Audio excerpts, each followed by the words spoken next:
Obviously, I'm a Yankees fan, so I'd love to see him. It's almost like legacy of like the NFL versus. But I definitely think that Baker could be a really good player for the Panthers moving forward. Did I say Oreos? There's a lot of questions I have about Mahomes. Looks like a kid playing Madden. Turning point in the game is the 13-second drive. They play very hard, even though they're terrible. He's a good pick.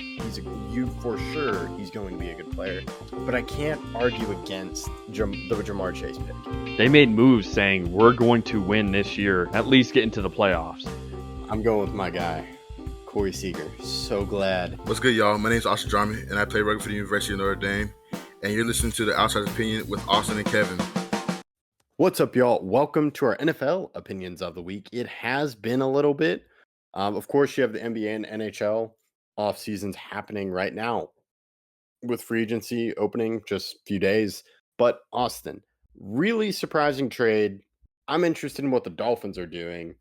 And I'm just really shocked at what the Steelers are doing as Minkah Fitzpatrick was traded to the Dolphins for Jalen Ramsey. Yeah, I think this trade's a little bit confusing because Minkah is the better player, and now the safety situation for the Steelers is not the best. I do think getting Jonnu Smith is a good add because now Pat Freiermuth and Jonnu Smith is a pretty good tight end duo. But I still think Ramsey did have his worst season of his career last year, so I'm worried about him. And then, I mean, Minkah is not that old. Now, he has dealt with some injuries. Last year, he did play 17 games, but the year before that, he played 10. But as a strong safety, it doesn't get much better than Minkah. And I do expect Minkah to make a big impact on the Dolphins this next year, but I do think it'll still be interesting what the Dolphins are next year. I think that they're going to be a team that is decent, but I think a lot is wait to be seen on how they're going to, how good their offense is going to be, and then also how healthy their defense is. Yeah, and Minkah goes back to Dolphins, who traded him to the Steelers. And after that trade, that Steelers defense really leveled up. Not only did they have TJ Watt, but they had someone great in the back end, which was Minkah. And yes, they struggled with corners, but to me, is not worth trading one of the best safeties, Minkah, for, I would say, yes, he did have a bad last year, but I think he's still good and is an upgrade for the Steelers, but it is not worth, to me, Minkah Fitzpatrick. Yeah, I mean, Thornhill, who was decent on the Chiefs for a couple years during their title run, and has been a starter the past 2 years in Cleveland. He's one of their safeties now. They have Deshaun Jameson and some other guys, but they're going to have to get another safety. They have Miles Killebrew, who's a strong safety, who was a Pro Bowler last year and an All-Pro first team in 2023. But I still think that they have some concerns at the safety spot. And it's really going to be the new guys they've added in Darius Slay and Jalen Ramsey, and they still have Joey Porter Jr. in a solid safety room now, be enough of a benefit over having Minkah. And I think this is really to contend just this year. I don't think you trade for Jalen Ramsey to contend, obviously, much past this season. I think it's going to be how well can you contend this year, and then everything else moving forward is going to be, obviously without Aaron Rodgers, and obviously in a lot more of a different situation because Minkah is younger, and with that youth comes, I think, more money, sure, over time, but Jalen Ramsey is going to be, I think, 31? Yeah, he's going to be 31 this upcoming year. Minkah, I think, is going to be, 28? Yeah, he's 28, and he'll turn 29 in November. Okay, so, yeah, there's about a 2-year difference between the two of them, and in football, that's a lot.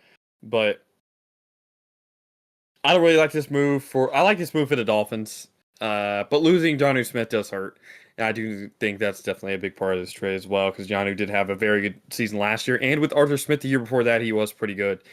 But moving forward, I think after this year, I could see the benefit waning for the Steelers and it being a lot more centered on the Dolphins, who also did trade for Darren Waller in effect to losing Jonnu Smith, which I also found interesting, which probably means that he's not going to block because Darren Waller already said on his podcast, or on a podcast at least, it's a major reason why he decided he wanted to retire is because he found himself blocking on these smash plays that he's like, why am I even doing this anymore? And I do understand kind of what he's talking about, but at the end of the day, that's part of football. And are the Dolphins going to be able to get him to buy into the system that they're going to need him to have success this next year? Yeah, and kind of talking about that, I will say I really like this for the Dolphins because I view Minka as a playmaker. And I don't know if Ramsey's at that level anymore, just a guy that can get picks and make just key plays throughout the game, especially defensively. But yeah, and then Jonnu Smith, it makes sense because Arthur Smith and it worked well. I am shocked. Like I kept saying, I was like, I want to talk about this Darren Waller move because I don't see Darren Waller fitting in with this Dolphins offense. You mentioned blocking. I can see, but the thing is, like, I could see him in more of a wide receiver role and just a pass catcher, but that doesn't really solve the Jonnu Smith role that they're missing because they traded him away. And Mike McDaniel, I think Darren Waller still can be good, but it kind of involves effort. Mike McDaniel comes from the Niners, who, of course, have a great tight end in George Kittle, but he blocks and receives well. You don't really have that with Darren Waller. So I'm wondering, like, how did you get him to come out of retirement? By talking to him, what did you sell him on with this offense? Yeah, well, that's a good point. I didn't really think of more that, like, I knew that they talked to him, but like what promises were made? Because you have to think that he's like, I don't want to run this back in a similar system to the Giants ran. So what promises were made by Mike McDaniel, and what other things are the Dolphins going to have to sacrifice on the offensive side to make sure that Darren Waller can buy into the system? Because you have to believe, because of the disappointing past couple years, whether it's because of Tua's concussions or the injury to Tyreek Hill or other stuff that's happened to the offense, I think the Mike McDaniel seat is relatively hot. I think that he is not the safest guy in the world. While as an offensive mind, I think he is easily one of the better offensive minds. But as a head coach, there's more than just good play calls, right? So it's going to come down to, can they win this year? And I think this is a very important year, not just for Tua, but also for the Dolphins as a whole, and obviously Mike McDaniel as such. Absolutely, yeah. I feel both these teams, Steelers and Dolphins, are desperate this year, given where they're at. I don't think Mike Tomlin's seat is hot, but it is just kind of with this revolving door at quarterback, and you bring in Aaron Rodgers, basically waited for him to do, and he was in control of what he wanted and how he made them wait to sign him.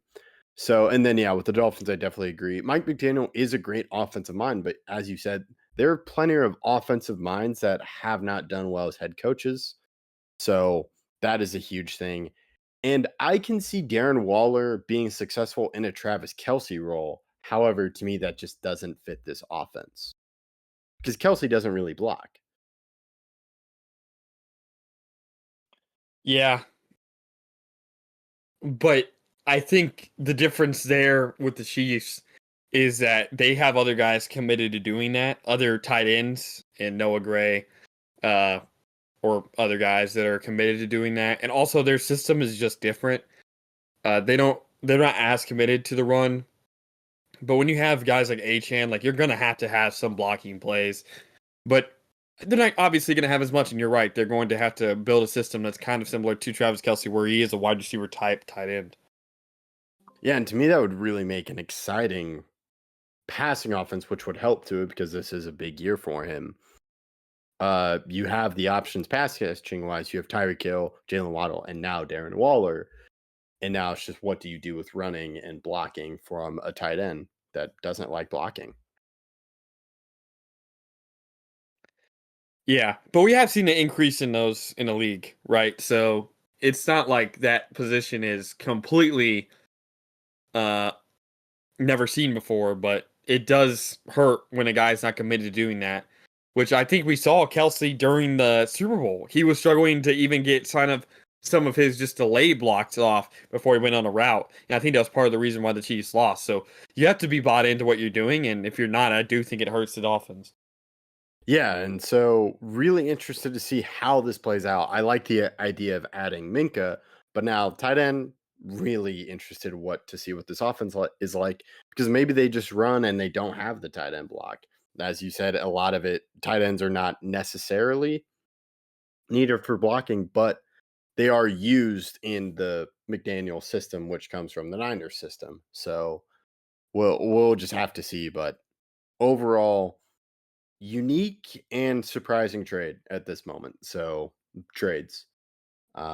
I think the Steelers trading Minka is the most surprising thing for me, and then Darren Waller coming out of retirement. Yeah. Yeah. I do think Minka's a win. We'll see what happens with Waller. The Steelers do get a better offense around Rodgers, which is probably what Rodgers wanted. But their defense after this year, I do think gets concerning. We'll also see how the rest of their team builds out. And I don't think either of these teams are done making moves, at least the Steelers, because I still think they have some holes that were needed to be filled. Yeah, I'm curious to see what the Steelers do. And another thing is, could this mean the Steelers are going to run the ball more and Aaron Rodgers is willing to run the ball? Because that was my question with him coming in. Because to me, he can't be a guy that throws the ball 40 times anymore, but does he know that? And he also has Arthur Smith as his play caller who wants to run the ball more. So maybe this is an indication they are going to dedicate to running the ball more.